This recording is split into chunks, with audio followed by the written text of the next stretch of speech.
Esvaziando a birra. A birra existe e vai continuar existindo enquanto trouxer bons resultados para o birrento, isto é, obrigar outra pessoa a conceder o que não quer. Uma das melhores maneiras para a mãe manter o poder é o que eu chamo de método do chacoalhão ou kid shake. Logo na primeira tentativa que a criança fizer para iniciar a birra, a mãe se agacha, fita com os seus olhos os olhos dela na mesma horizontal, pega firmemente nos dois braços dela, que continua com os dois pés no chão, e dá umas sacudidelas rápidas e firmes, só para balançar a cabeça dela para frente e para trás, enquanto fala baixo e firme, quase rugindo entre os dentes. Para com isso! Levanta e sai correndo dali. A criança sabe que olhar nos olhos da mãe brava é perigo na certa. Ela pode recusar, baixar os olhos, virar a cabeça. A mãe deve apertar mais os braços delas e ordenar: "Olha para mim!" Não adianta muito a mãe falar com uma criança que está se negando a ouvir, mas a mãe tem que insistir para a criança não vencer este primeiro e significativo round. Se a criança sentir o instinto de vencedor, vai ser mais difícil, mas não impossível, a mãe recuperar o poder sobre a birra. O kid shake deve continuar até os músculos do pescoço relaxarem, pois enquanto a cabeça estiver ereta, significa que a criança não se rendeu. Quando a cabeça dela balançar para frente e para trás, está na hora de largá-la.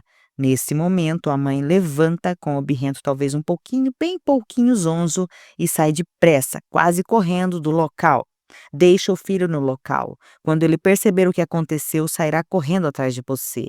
Se a mãe ficar no local, mesmo que de costas, o birrento poderá dar uma mordida nas suas nádegas. E se o birrento perceber que a mãe o observa de soslaio, ou através do vidro ou do espelho, ele continua na birra. Quando a mãe corta o seu olhar e sai do ambiente, o birrento não sabe o que fazer. Quando a mãe sai simplesmente andando, o birrento sabe que ela não irá para muito longe e logo voltará para saber se está tudo bem com ele. Ao correr, a mãe passa a mensagem de urgência, de perigo, e o birrento sai correndo atrás, assustado, perguntando: "O que aconteceu?" Ética progressiva. A ética deve estar presente em todas as ações da cidadania familiar. É a matéria transdisciplinar que rege todos os nossos comportamentos. Um dos primeiros pontos a ser abordado é a perda de controle da razão. É quando qualquer um diz e faz sem pensar, podendo prejudicar muito a outra pessoa, a si mesma, o relacionamento e o ambiente que a circunda. Alguns dos exemplos aqui utilizados já foram mais bem explorados em outras partes deste livro. A ética pode ser ensinada aos filhos de tal maneira que ela faça parte de todas as suas ações, tornando-a tão natural como se já tivessem nascidos com ela. Um bebê tem que ser atendido nas suas necessidades fisiológicas, pois ele não consegue atendê-lo sozinho. Comer, beber, trocar fraldas, dormir. Ele come ou bebe o que lhe for colocado na boca, faz suas próprias necessidades, mas quem o limpa são os outros. Dorme em qualquer lugar ou de qualquer jeito, conforme o seu sono. Cabe aos adultos escolher a forma e o conteúdo de tudo que fazem por e para ele. Amor dadivoso. Ele não é o brinquedo dos pais, avós nem irmãos. Recebe tudo porque não tem como reagir nem falar, mas expressa seus sentimentos através de expressões de agrado ou não. Quando os adultos percebem essa comunicação e a respeitam, vai se formando uma agradável sensação interna de ser atendido. É o amor gratuito que ele recebe para continuar se desenvolvendo na transição entre o dentro e o fora do útero. Mas muita atenção para que já se desenvolva para dormir sozinho, sem ajuda de ninguém. Um nenê que dorme bem traz tranquilidade e qualidade de vida para a família e seus vizinhos. Fica registrada dentro do nenê uma memória não racional, o quanto ele foi respeitado. Esse é um dos primeiros pontos da ética. Amor que ensina. Mesmo ainda muito dependente dos adultos, o bebê já pode tomar algumas iniciativas. Mesmo que ele ainda não entenda as palavras, percebe as expressões faciais, o tom de voz, os gestos firmes, etc. Portanto, está na hora de não aceitar o que não for adequado e ensinar o que é aceito por todos, de que todos vão gostar. Nenês nem falam, mas dão tapas nos rostos das pessoas. Devem ser ensinados a não dar. Há pessoas, principalmente avós, que apanham e ainda acham graça, reforçando a criança a repetir os tapas por achar que está agradando. Pegue-a firme nos pulsos, olha nos olhos, diga firme, mas sem gritar. Não pode dar tapas. Quer agradar? Então faz assim. E ensina a afagar. A criança pode escolher entre agredir e agradar, mas não pode ser vítima de uma ignorância de agredir quando quer agradar. Não pode deixar morder, nem achar graça, porque geralmente é agressivo. Depois que descobre esse meio, torna-se difícil tirá-lo, porque já é uma manifestação de sua força, do seu poder. Não é ético machucar os outros. Crianças maiores já têm que aprender a cuidar dos próprios pertences. Não é ético sobrecarregar os outros com suas próprias tarefas. Guardar brinquedos é um belo exemplo. A brincadeira termina quando a criança guarda todos os brinquedos e estica os tapetes. Agradecer a quem cuidou dos seus pertences é ético, pois estes cuidados são da própria pessoa e de mais ninguém. Assim como ajudar uma criança menor a guardar os brinquedos, é ético ajudar os outros desde que eles não possam. Um exemplo muito bom para a ética é a mochila escolar dos filhos. Não é ético somente a mãe carregar sozinha a mochila se o filho não estiver carregando nada. Ajudar não é fazer por ele. O filho que carregue o que aguenta e a mãe ajuda a carregar o resto. Assim como a mãe ajudar o filho a carregar a mochila, é ético que ele ajude a mãe no que puder.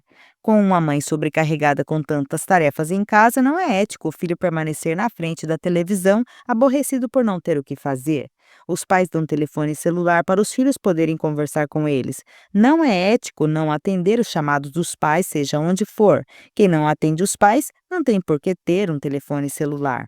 Os pais dão o melhor que podem para os filhos estudarem. Não é ético ser um estudante médio se ele pode ser melhor. Ser reprovado não é ético, pois o filho tem um ano de oportunidade para ser aprovado. Lembrarmos sempre que não é o professor que reprova, é o próprio aluno que não cumpre a sua obrigação de estudar. Devemos lembrar sempre que ninguém é superior nem inferior a ninguém. Pode ser apenas mais ou menos desenvolvidos do que nós. A idade consome a nossa força física. A aposentadoria aniquila status e poder. Dinheiro e matéria mudam de mãos. O que realmente nos pertence são os relacionamentos que estabelecemos. É ético ajudar os menos desenvolvidos, associar-se aos iguais, pedir ajuda aos mais desenvolvidos, aprender com os diferentes. Enfim, tratar os outros, mesmo que ausentes, do jeito que gostaria de ser tratado é a ética que não pode faltar nunca. Amor que exige. Se os pais já ensinaram, o filho aprendeu, não tem por que os pais aceitarem que ele não faça o que ele já sabe que tem que fazer. Não é para repetir as mesmas explicações. Este aviso é particular às mães que costumam irritar os filhos, principalmente masculinos, com tantas explicações. No lugar de dar novas aulas sobre a mesma matéria, exija que cumpra o que já sabe. Se um filho não guarda seus brinquedos, não é para o pai ficar nervoso e dar uma bronca testosterônica, nem a mãe começar com ladainhas. Eu já lhe falei que você tem que guardar os seus brinquedos. E emenda tantas falas, mais que o filho já nem ouve. É simplesmente cumprir o que já está combinado sem alterar a emoção. Última chance de você guardar. Se não guardar, vou contar até 3 e comece a contar. Talvez o filho precise até doar um brinquedo ou mais para aprender que os acordos são para valer. Todos para a mesa de jantar, chama a mãe.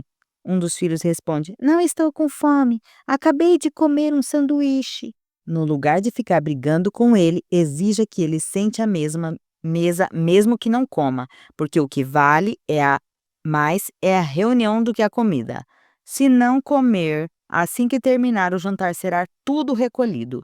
Se não quiser, se não quiser que não coma, mas vai ficar sem comer até a próxima refeição, ou talvez dormir sem comer. Ninguém morre de fome onde tem comida. Vale a pena dizer que se ele quiser comer depois, que coma, mas deixe a cozinha em ordem. Se fizer comida instantânea, que lave a panela. Se deixar desarrumada a cozinha, só vai comer quando arrumar. Não é ético deixar bagunça para os outros arrumarem. Que comece na hora certa. Amor que troca. Aqui se demonstra a importância das etapas anteriores na formação da autoestima. O que uma pessoa com boa autoestima encontra dentro de si, associada à ética e competência, é material suficiente para se responsabilizar pelas trocas, sejam elas afetivas, pessoais, familiares, profissionais ou sociais. Obrigações não se trocam porque pertencem naturalmente à cidadania familiar. Presente não se exige, ganha-se. Filhos que vão mal na escola, que são deseducados ou fazem que não devem, também não deveriam receber presente dos seus pais. Se os filhos cumpre seus deveres, não fez nada além do que foi combinado. O que ele consegue é desenvolver dentro dos pais uma apreciação melhor, uma tolerância maior, uma atenção mais especial. Mas que essas vantagens não sejam transformadas em algo material, para não ficar uma troca de interesses que logo vira chantagem. Este amor que troca já pertence a um relacionamento mais maduro, não importa a idade. Se um filho quer algo extra somente para ele e custe dinheiro, os pais podem lhe atribuir uma tarefa em troca. Não se aproveitar dos necessitados, filhos, nem simplesmente aceitar que os filhos descumpram o combinado é uma questão ética que os filhos vão aprender conforme os pais a aplicarem. Com isso, os filhos tendem a aprender que não existe nada de graça, que tudo tem um custo que alguém já está pagando. Amor que recebe. Os pais tendem a aprender a receber dos filhos, não porque precisem, mas por uma questão de amor. Receber inesperadamente um presentinho espontâneo, um beijo, um olhar do filho é alimentar-lhe a autoestima. É um prazer a que os pais não devem se furtar, pois é aqui que começam os cuidados com os pais, que um dia de fato precisarão, se adoecerem ou forem velhinhos ou por qualquer outro motivo. Os pais não serão provedores eternos, e se forem, é porque os filhos não foram bem educados. Portanto, é preciso desenvolver no coração dos filhos a ideia de que, mais que o material, o pessoal é o que realmente fica dentro das pessoas. Ensinamos os filhos a dar quando aprendemos a receber deles, quando os fazemos sentir-se importantes para nós, pais. Vejo algumas mães cujos filhos pedem para ajudar, mas elas nada delegam sob diversos argumentos. Não perca tempo com isso, vá brincar. Quer dizer que a mãe pode perder tempo e o filho não. Deixa que eu faço, pois você não está acostumado. Quando é que o filho vai acostumar-se se não começar um dia a fazer? Você nunca faz direito as coisas.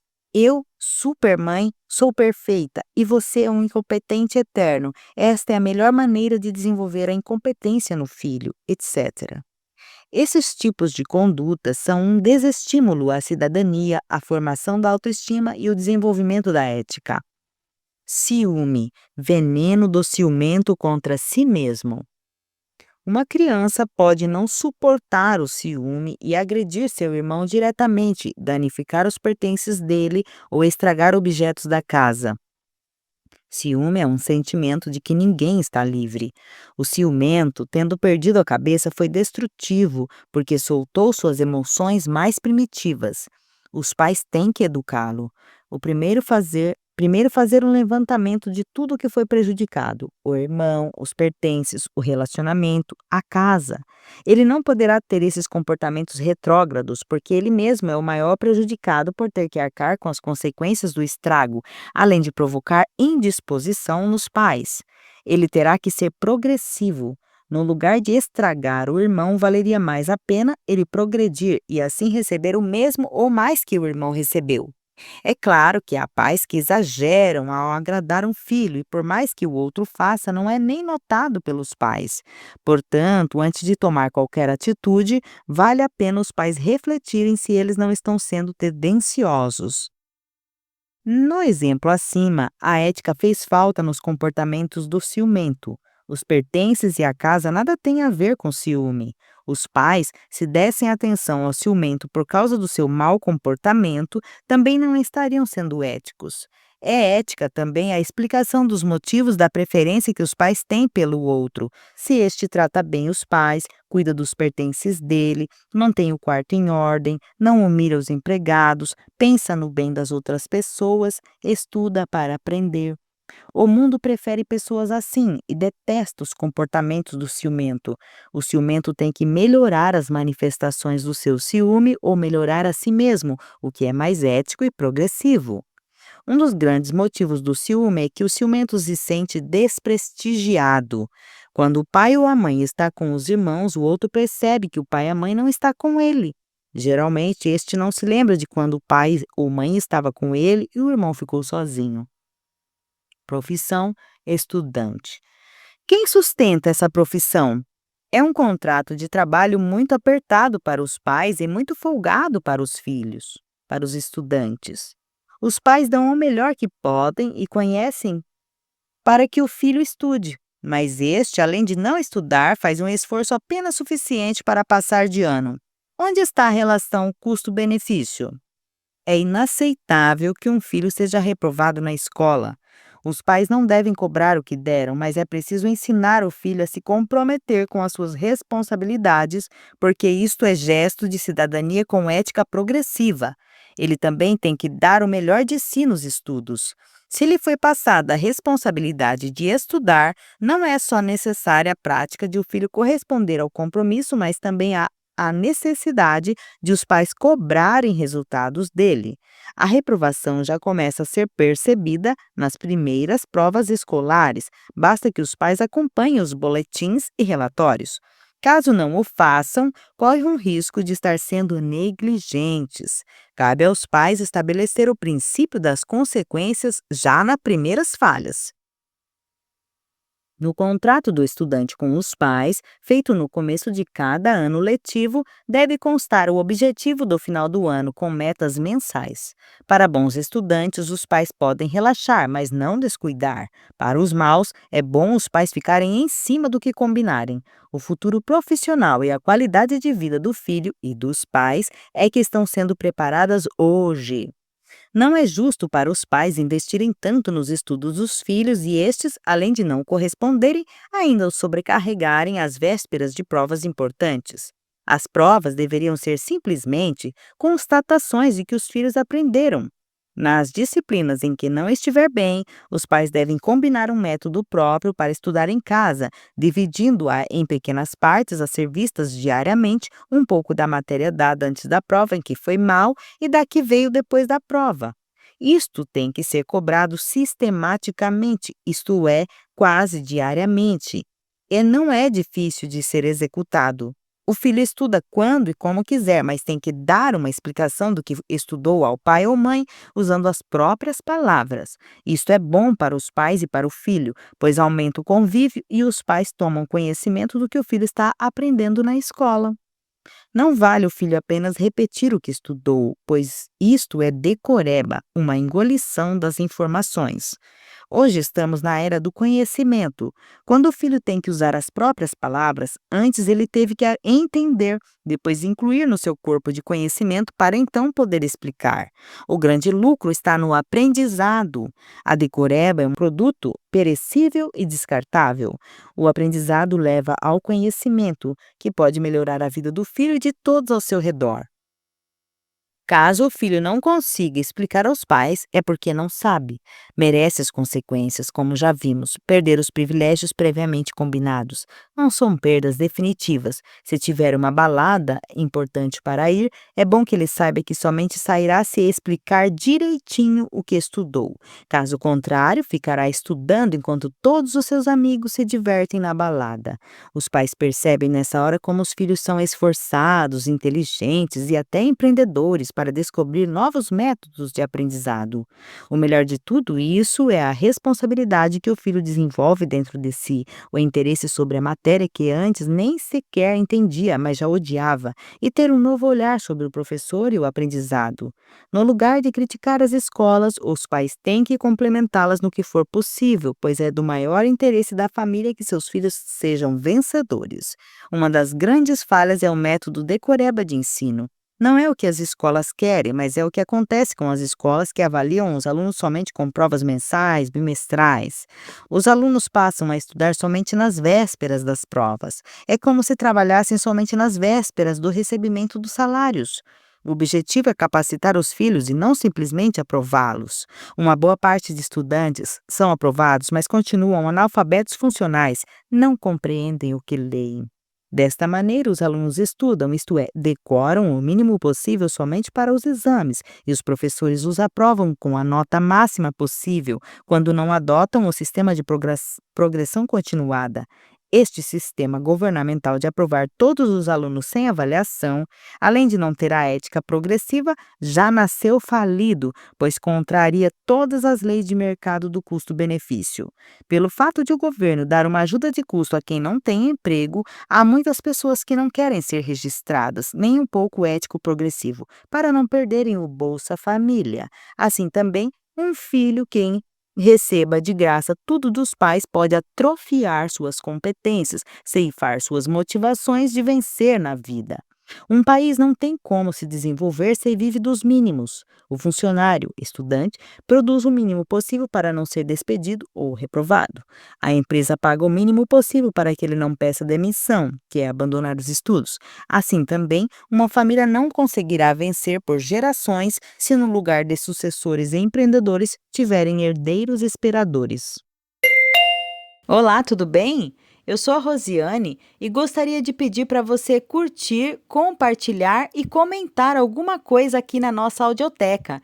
Isso ajuda o YouTube a entender que o nosso vídeo é relevante. Muito obrigada por nos ouvir.